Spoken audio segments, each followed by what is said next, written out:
ब्रह्मा जी का कहीं कोई मंदिर नहीं है, ऐसा क्यों हुआ? तब सूत जी महाराज कहते, हे ऋषिवरों, बड़े ध्यान से सुनो। जब मानसिक सृष्टि का विस्तार ब्रह्मा जी कर रहे थे, उसी समय मन के द्वारा एक देवी को जन्म दिया, जिनका नाम था संध्या। क्या नाम था उनका? संध्या। ब्रह्मा जी स्वयं अपने मुख से कहते हैं कि संध्या जैसा कोई भी पवित्र नारी इस जगत में हो ही नहीं सकती है।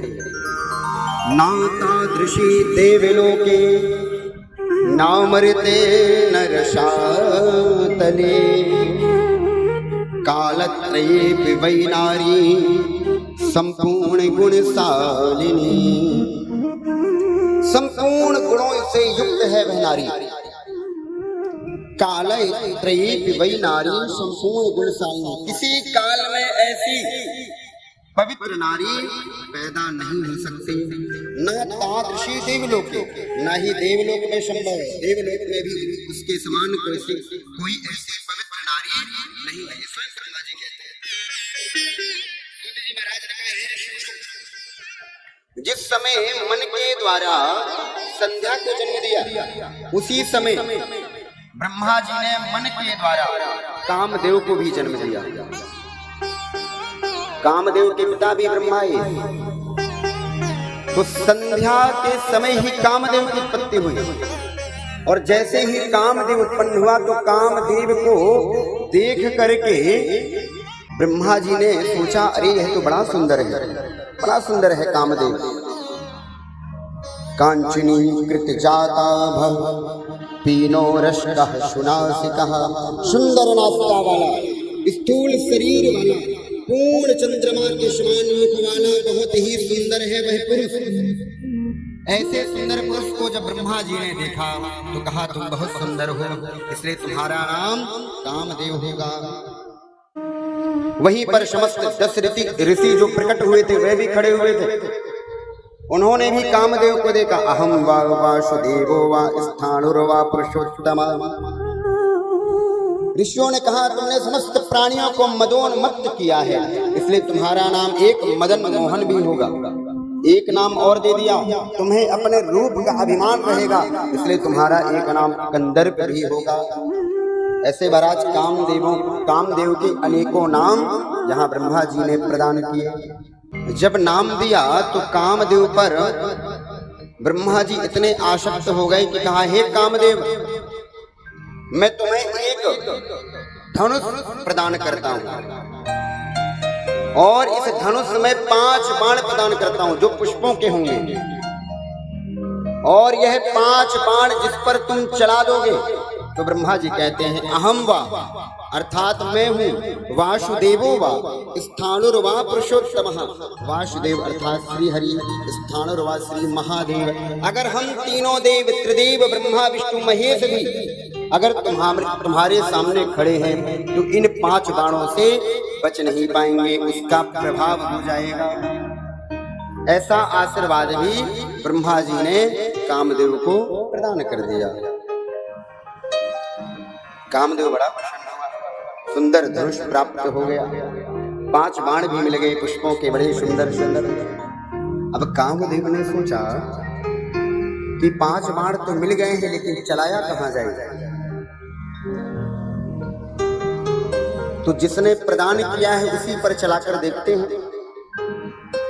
क्योंकि सामने तो यही दिख रहे हैं, त्रिदेवों में ब्रह्मा जी ही दिख रहे हैं, इन्हीं पर चला देते हैं 5 बाण। अगर प्रभाव हो गया तो समझ जाएंगे कि हमारे बाण असली हैं, ओरिजिनल है, नहीं तो नकली दे दिए हैं ब्रह्मा जी ने। 5 बाण चला दिए महाराज।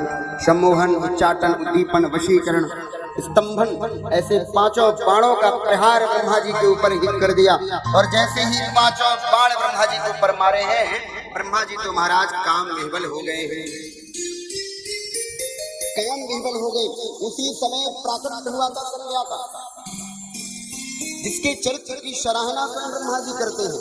लेकिन संध्या को देख करके ब्रह्मा जी का मन उस संध्या के ऊपर आकृष्ट हो गया। क्यों आकृष्ट हुआ?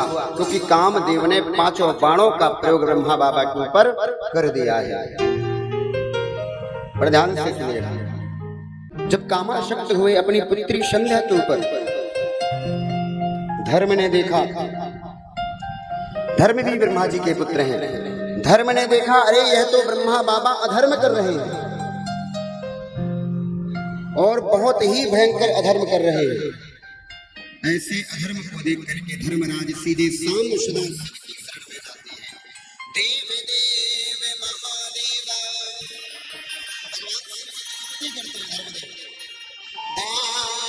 देव महादेवा, धर्म पाल नमोस्तुते, सृष्टि स्थिति विनाशानां कर्ता शंभो त्वमेव हे।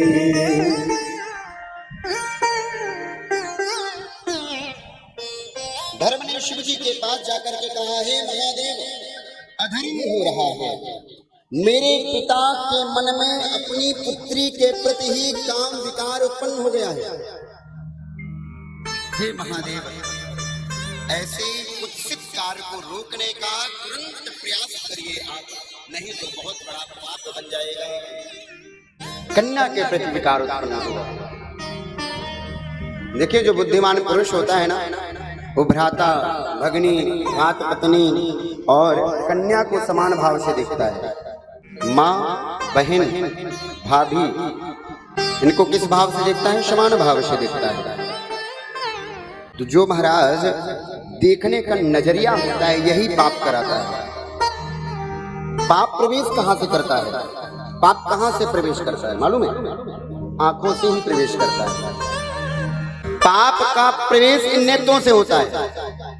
आपने कोई ना देखने वाली वस्तु को देखा जो आपको नहीं देखना चाहिए था, ऐसे कुकर्म को देखा, ऐसे कार्य को देखा, तो देखते ही आंखों से ही आपके अंदर प्रवेश कर गया।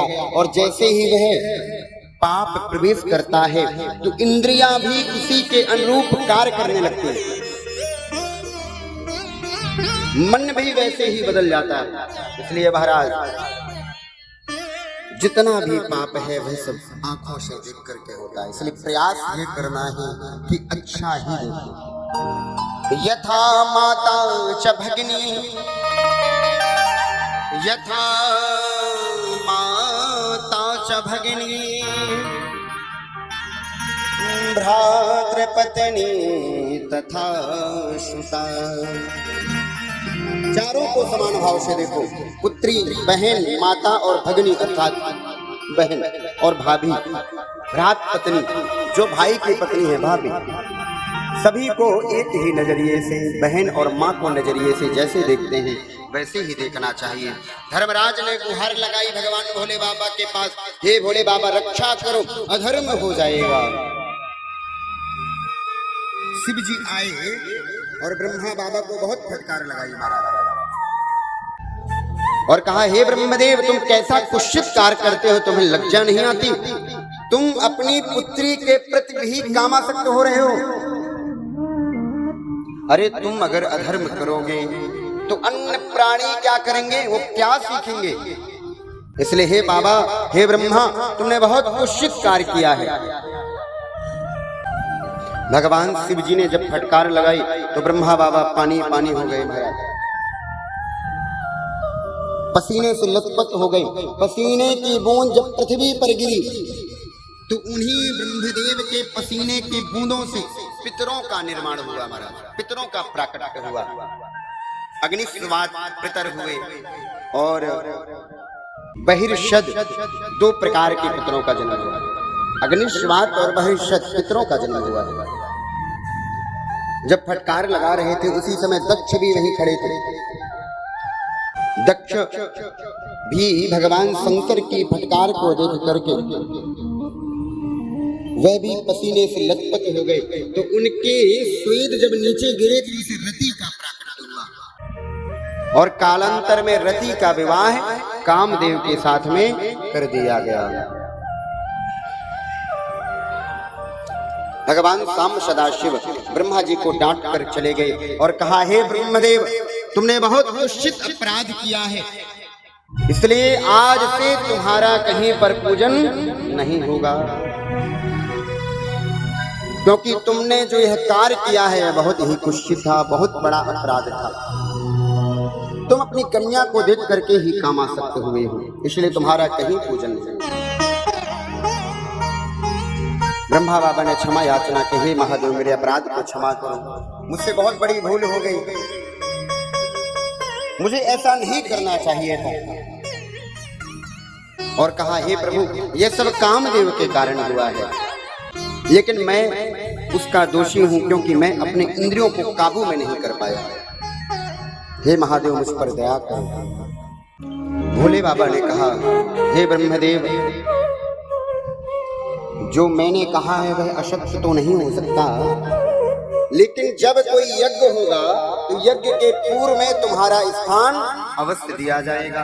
इसलिए जब कोई यज्ञ करते हैं तो ब्रह्मा बाबा के लिए एक स्थान बनाया जाता है और वही ब्रह्मदेव उस यज्ञ की रक्षा करते हैं और वही ब्रह्मदेव यज्ञ के देवता हैं। शिव जी ने कहा, कोई मंदिर तो नहीं होगा, लेकिन यज्ञ में हम तुम्हारा भाग दे देते हैं। यज्ञ में तुम्हें स्मरण किया जाएगा, ध्यान किया जाएगा और तुम यज्ञ की रक्षा किया करना। उसके पूर्व में एक मंदिर था पुष्कर में। शिवपुराण में वर्णन आता है, जो पुष्कर में ब्रह्मा जी का मंदिर है, यह मंदिर युगों युगों से है, बड़ा प्राचीन मंदिर है। और उस समय वह मंदिर ब्रह्मा बाबा का था एक कल्प के अनंतर। और जब शिव जी ने श्राप दिया उसके बाद ब्रह्मा बाबा का कोई मंदिर वहां निर्माण कार्य के रूप में नहीं। और जो पुष्कर का मंदिर है उसकी भी बड़ी कथा है महाराज, बड़ी लंबी कथा है। पुष्कर में ब्रह्मा बाबा को स्थान क्यों मिला, लेकिन उसका वर्णन शिव पुराण में नहीं है। भगवान शिव फटकार लगा करके ब्रह्मा बाबा को चले जाते हैं और जब शिव जी चले जाते हैं तो ब्रह्मदेव कामदेव को डांटते हैं महाराज। कामदेव से कहते हैं, कामदेव मैंने तुम्हें बनाया, मैंने तुम्हें वरदान दिया और तुमने ही पांचों बाणों को चला करके मुझे कामासक्त कर दिया। जो व्यक्ति कुछ बनाता है उसे बिगाड़ता नहीं है, इसलिए मैंने तुम्हें बनाया है, तुम्हें मारूंगा नहीं, लेकिन मैं शाप देता हूं कि तुम भी एक दिन इन्हीं भगवान सांब सदाशिव की नित्याग्नि से जल करके भस्म हो जाओगे। ऐसा शाप भी ब्रह्मा बाबा ने कामदेव को प्रदान कर दिया।